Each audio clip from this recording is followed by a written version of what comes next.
کښېنه پردله ژوندی اوسې مننه دا راته ووایه پردله چای څکي اوبه څکي او که نه بل څه غم درته وخورم نه قربان امانه نه چای څکمه او نه اوبه څکمه دا مې هر څه په کور کې کړي دي زه راغلی یم چې یو خبره در سره شریکه کړم او بېرته درنه ځم خدای دې خیر کړي څه خاص خبره ده هو امان جانه د خوشحالۍ خبره ده ما داسې ویل چې که تاسو له موږ سره دوستي وکړئ پردله اوس موږ آماده نه یو چې کله سره آماده شو بیا به سره ګورو نو امانه په دې کې د آمادګۍ څه خبره ده د اوس دپاره دسمال راکړه او کله دې چې خوښه شوه بیا به واده یوسو درنه پردله که رښتیا درته ووایم اوس لپاره دې خبرې ته آماده نه یم بیا به سره ګورو اوس په دې تیږه کې ده ګوره امانه بس څه درته ووایم خفه دې کړي وشنه خفه کېږه مه پردله د خوشحالۍ کار دی په رضا کېږي په زور نه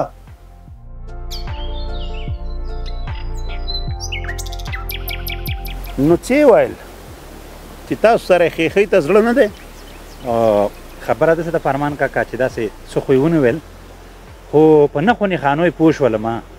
چې موږ سره یې خېخۍ ته زړه نه دی خفه کېږه مه پردله ته زما د لونګۍ او د ډالۍ غم کوه پوه شوې نور یې ماته پرېږده مشرور یم انکار به راته څنګه کوي همدغسې فرمان کاکا زه درته وایم چې ډالۍ او لونګۍ ته خو هېڅ خفه نه شي دومره پیسې لرم چې ښه به دې خوشحاله کړم ته صرف کار را جوړ کړه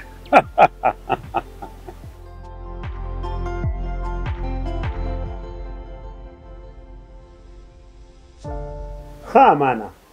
دا راته ووایه چې د پردل سره اوس خېخي کې او که نه ګوره لالا خبره داسې ده د ده زوی خو نه په سلیقه برابر دی نه اخلاق لري نه یې تعلیم شته چې چېرته بد کار دی د ده پسر دی ګوره امانه اوس چې خدای پیسې راکړي دي نو څه پرې وکړو خوشحالي پرې ونه کړو او بله خبره دا چې هلک ځوان دی ځوان چې دا کارونه ونه کړي څوک یې وکړي زه درته وایم چې کله واده ورته وکړو خپله به لارې ته راشي خو زما بیا داسې ځوان سره نه لګېږي زه مې لور هغه چا ته ورکوم چې اخلاق یې هم ښه او تعلیم هم لري نه نو ته اوس ماته انکار کوې زه د مشر رور یم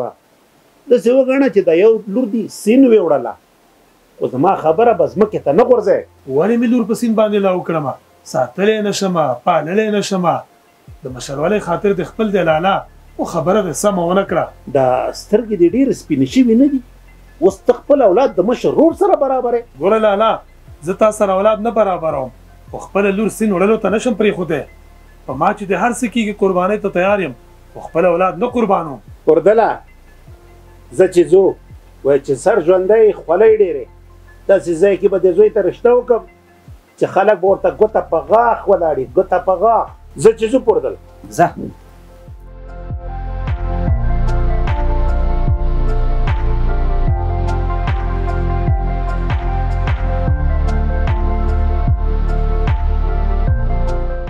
کوم کمبخت به دغه شان چا ته خپله لور ورکړي د هغې خو به ژوند په دار وي